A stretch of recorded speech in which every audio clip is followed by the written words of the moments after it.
Bagaimana saya ini supaya bertumbuh? Bagaimana saya saat ini lebih baik dari yang kemarin? Bagaimana besok lebih baik lagi? Jadi dari pembelajaran itu, teman-teman mau bertumbuh ke arah mana?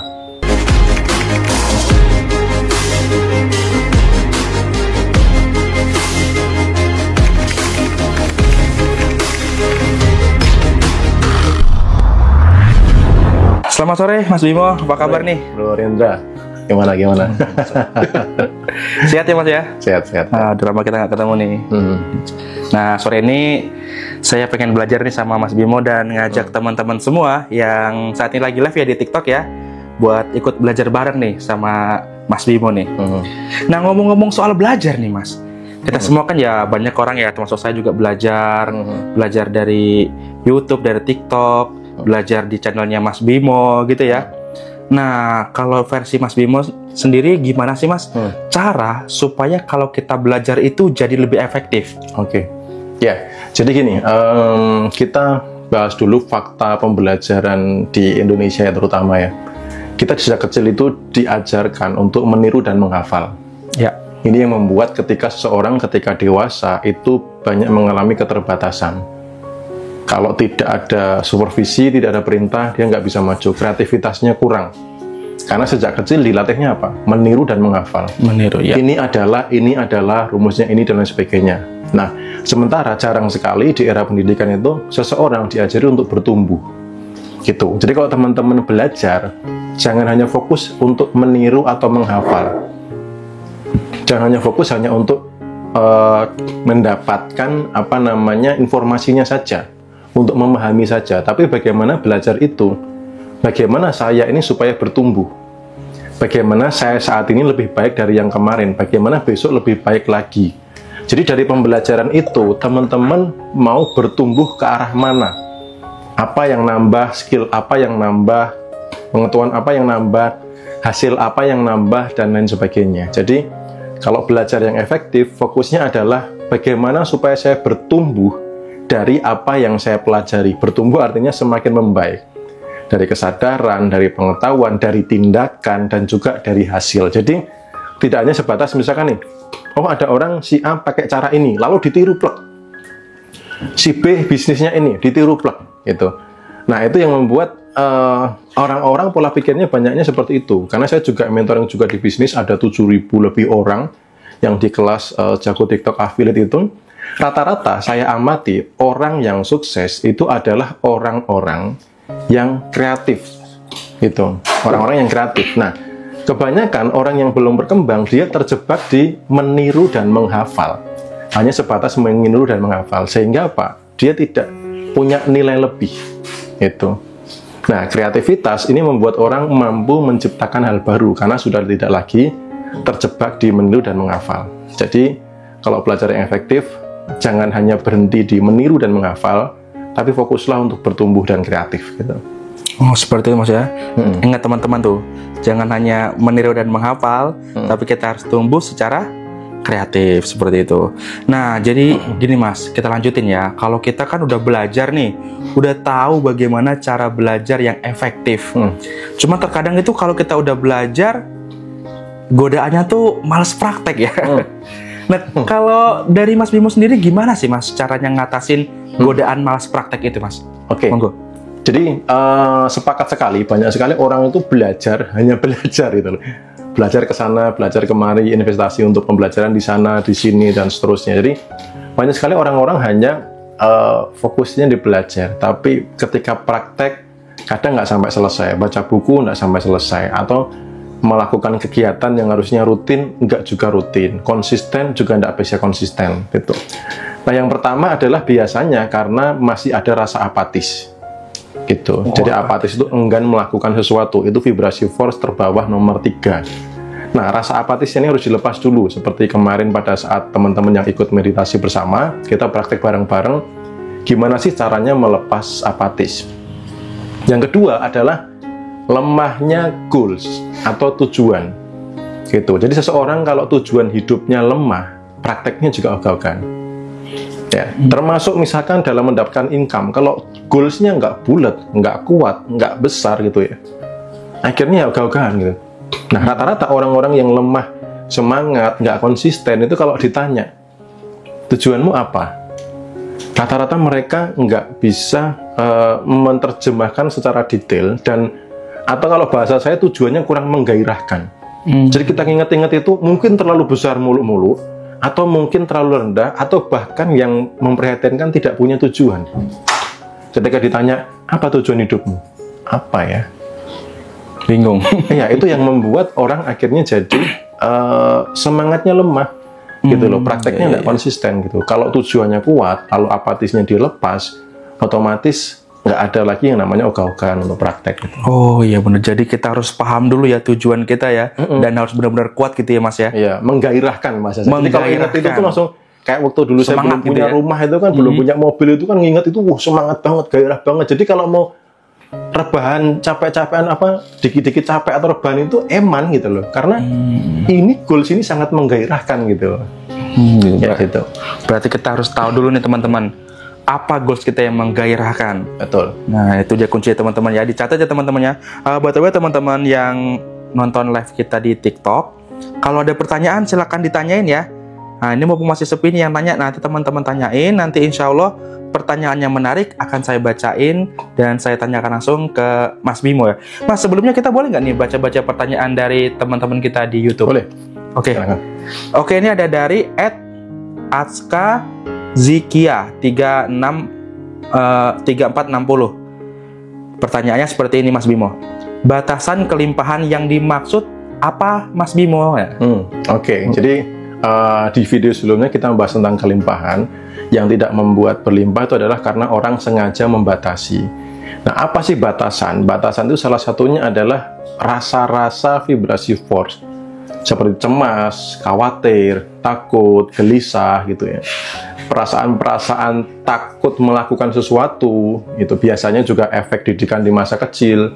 Apa-apa ditakutin, awas nanti jatuh, awas nanti ini, awas nanti itu, sehingga kebawa sampai dewasa, apa-apa takut dulunya, apa-apa ruginya dulu. Gitu. Jadi dia menciptakan batasan. Kemudian batasan yang seringkali tidak disadari seseorang, dan saya dulu mengalami, adalah apa? Vibrasi force yang 175 terkait dengan bangga atau sombong atau cenderung merendahkan orang lain.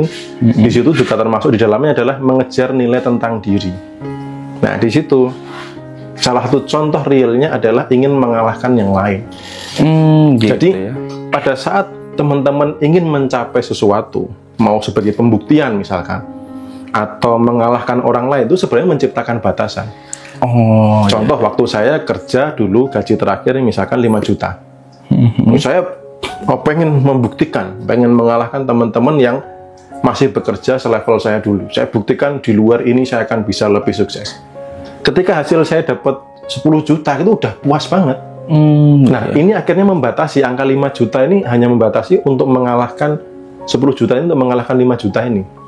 Nah, ketika saya mulai menyadari, melepaskan emosi 175, bahwa saya hidup tidak untuk mengalahkan yang lain, tidak ada yang perlu dikalahkan, maka batasan atasnya nggak ada. Saya tidak perlu mengalahkan orang lain, hasilnya berapa nggak saya lihat.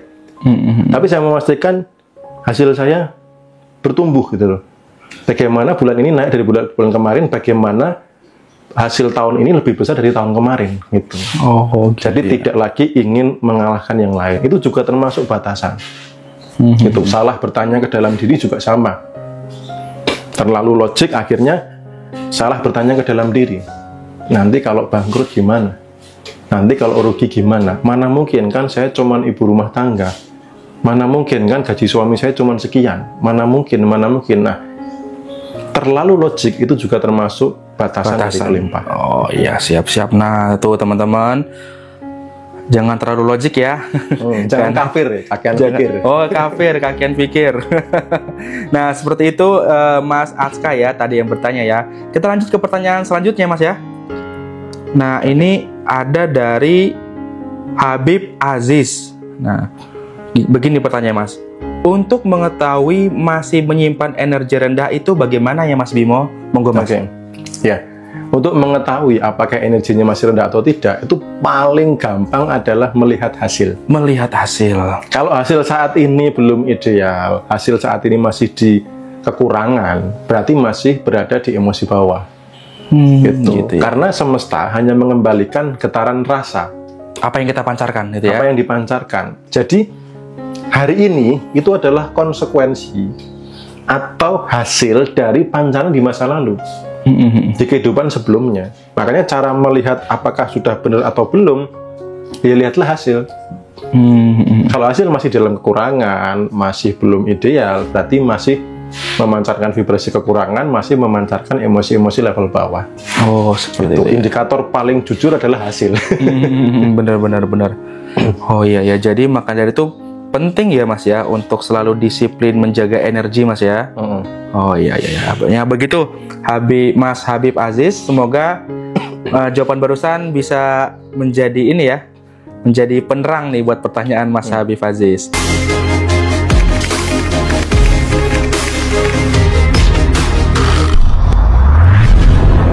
Oke, lanjut Mas ya. Oke, lanjut. Selanjutnya ada dari Johnny Esmond ya. Pertanyaan seperti ini. Kalau misal situasinya sudah tidak cocok atau tidak mengenakan gimana Mas? Oke, situasi realitanya ya. Ya, seperti itu kira-kira. Nah, untuk memancarkan kelimpahan itu memang perlu skill yang namanya melampaui logika. Melampaui 3D saat ini. Oh iya. Jadi melampaui realitas saat ini supaya logikanya juga nanti ikut terlampaui, tapi dimulai dari melampaui realitas saat ini. Nah, kadang orang tuh mau berlimpah, tapi melihatnya realitas saat ini tuh kan nggak masuk. Padahal tadi jelas bahwa hari ini realitas saat ini hasil konsekuensi apa yang telah dilakukan di masa lalu, apa yang dipancarkan di masa lalu. Nah, kalau hari ini masih fokus di kekurangan hari ini, narik apa? Kekurangan di masa depan. Kekurangan di masa depan. Iya. Maka dari itu, apapun peristiwanya. Jadi kalau teman-teman pengen tahu rahasia rumus mengubah kehidupan, apapun fakta saat ini, pancarkan kehidupan yang ingin dijalani. Gitu Jadi ya. jangan melihat realitas saat ini. Tapi banyak orang yang dalam tanda kutip, mohon maaf, ngeyel. Tapi faktanya, padahal rumusnya abaikan watak saat ini. Saat ini pancarkan rasa kehidupan yang ingin dijalani, jangan melihat realita gitu. Karena kalau melihat realitas saat ini pastinya suka gimana kondisinya sedang seperti ini, gimana mau berlimpah. Padahal hari ini pancaran masa lalu. Besok jadi apa tergantung hari ini. Contoh orang yang punya hutang. Ketika terus memancarkan punya hutang, memancarkan kekurangannya, ditarik apa? Hutang terus, kekurangan terus gitu ya. Gitu. Jadi rumusnya itu, apapun kalau ingin mengubah kehidupan, apapun realitas saat ini, fokuskan, pancarkan kehidupan yang ingin dijalani. Ya. Jadi boleh nggak saya ringkas seperti ini, Mas? Kita saat ini adalah hasil pemikiran kita di masa lalu. Betul. Kita di masa depan adalah hasil pemikiran kita di saat ini, gitu Mas ya? Ya, lebih tepatnya di getaran rasanya. Getaran rasanya. Vibrasinya. Oh iya. Siap. Oke. Nah, seperti itu Mas Johnny Esmond. Semoga apa yang dikatakan Mas Bimo tadi bisa jadi jawaban ya buat Mas Johnny Esmond ya. Kita lanjut ya Mas Bimo ya, satu lagi ya. Oke. Ini ada dari Mas Fedoramak 54. Caranya emosi itu hilang gimana Mas? Oh, menghilangkan emosi maksudnya Mas ya? Menghilangkan emosi. Nah, ini kemarin masih saya bahas bahwa rata-rata orang tuh memahami emosi itu marah. Padahal emosi itu adalah energy in motion. Energi yang bergerak. Nah, emosi itu selalu ada. Bahkan netral pun itu adalah sebuah getaran rasa. Vibrasi gitu loh, emosi gitu. Jadi ada emosi level bawah, ada emosi level atas. Nah, teman-teman itu fokuskan untuk melepaskan emosi bawah untuk naik memancarkan di emosi atas. Jadi bukan dihilangkan ya. Bukan dihilangkan, karena nggak bisa dihilangkan. Karena tenang damai pun itu getaran rasa. Mungkin beberapa orang anggapnya tenang kan nggak apa-apa, enggak. Justru itu ketenangan itu benar-benar vibrasinya itu gede gitu. Nah, di beberapa minggu kemarin saya menunjukkan tabel vibrasinya. Mungkin nanti biar ditunjukkan ulang sekilas juga, biar teman-teman tahu level-level emosi bawah, lalu yang atas itu seperti apa gitu. Oh, seperti itu ya. Ya, siap. Nah, itu tadi Mas siapa tadi namanya? Mas Fedoram. Nah, seperti itu jawabannya Mas. Mudah-mudahan bisa jadi solusi ya buat Mas ya. Nah, ayo teman-teman, buat yang di TikTok, yang live, tulis saja pertanyaannya. Nanti pertanyaan yang menarik akan saya tanyakan langsung kepada Mas Bimo. Oke? Nah, Mas, ini ngomong-ngomong soal takut dan cemas atau khawatir, itu kan masih banyak orang yang merasa cemas, khawatir, dan takut, apalagi yang secara kondisi atau faktanya ekonomi memang sedang minus. Nah, terus bagaimana nih mengatasinya? Karena kecemasan, khawatir, takut itu masuk vibrasi kekurangan ya Mas ya, yang berpotensi menarik kekurangan juga. Monggo Mas, gimana kira-kira cara yang paling efektif Mas? Iya, betul sekali. Jadi rasa cemas, khawatir, takut ini menjadi dominan dimiliki banyak orang. Gitu. Rata-rata orang begitu, cemas, khawatir, takut gitu. Padahal rasa cemas, khawatir, takut itu adalah energi yang tidak disukai uang. Teman-teman boleh buktikan, orang yang cemas, khawatir, takut, satu, biasanya kesulitan menarik rezeki. Yang kedua, misalkan dapat, itu cepat hilang. Itu sebuah fakta realita, teman-teman nanti cek aja. Gitu. Orang yang duitnya sebanyak apapun, kalau dia cemas, khawatir, takut, nggak akan awet. Nah, maka pertanyaan ini mewakili banyak sekali orang-orang yang sebenarnya juga mengalami itu. Gitu. Bahkan di YouTube itu di beberapa video sebelumnya ya, itu sempat saya berikan testimoni.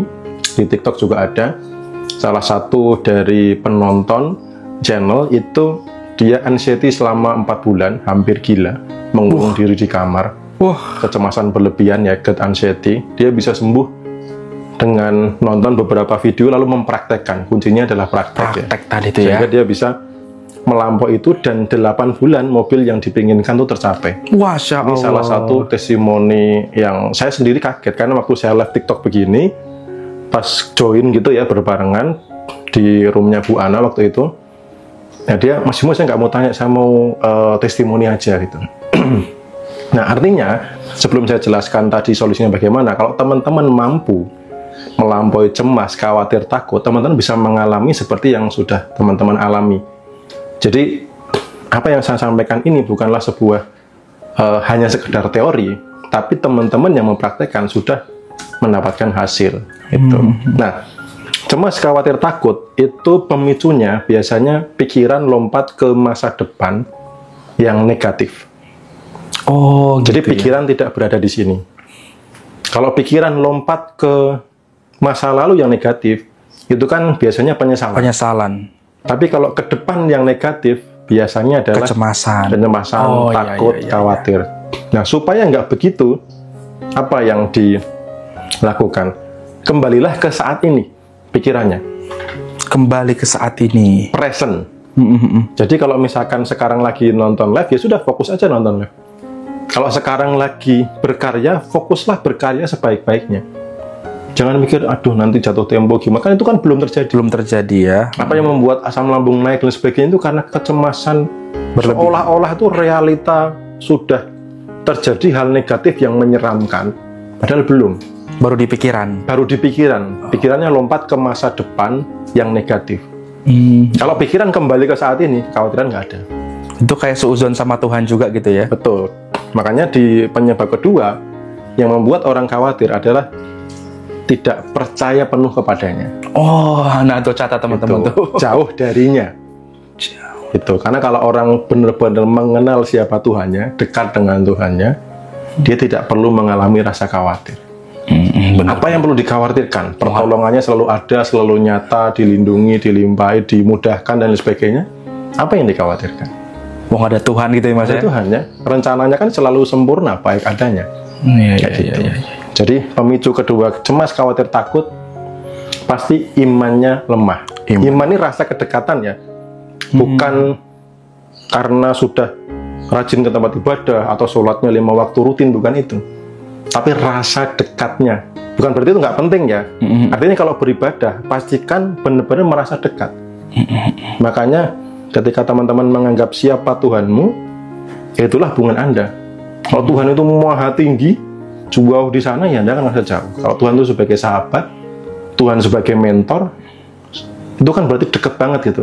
Boleh nggak Tuhan dianggap sebagai sahabat? Boleh kan? Dianggap sebagai mentor boleh nggak?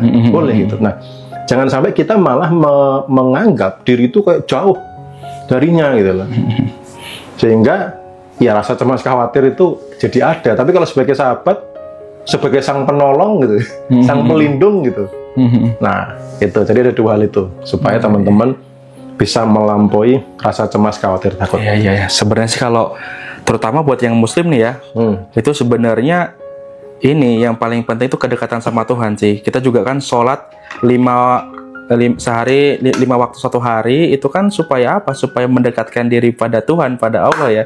Jadi kalau aneh juga ya kalau kita sholat 5 waktu satu hari tapi masih suuzon sama Tuhan, aneh juga. Nah, itu dia teman-teman. Ingat ya, untuk mendekatkan diri selalu sama Tuhan itu paling gampang sih menurut saya. Siap. Ya, biar Mas Bimo minum dulu. Lanjut terus. Oke. Nah, kita ke pertanyaan penonton di YouTube lagi nih Mas, sambil nunggu-nunggu yang di TikTok biar banyak dulu yang nanya, baru nanti kita bacain.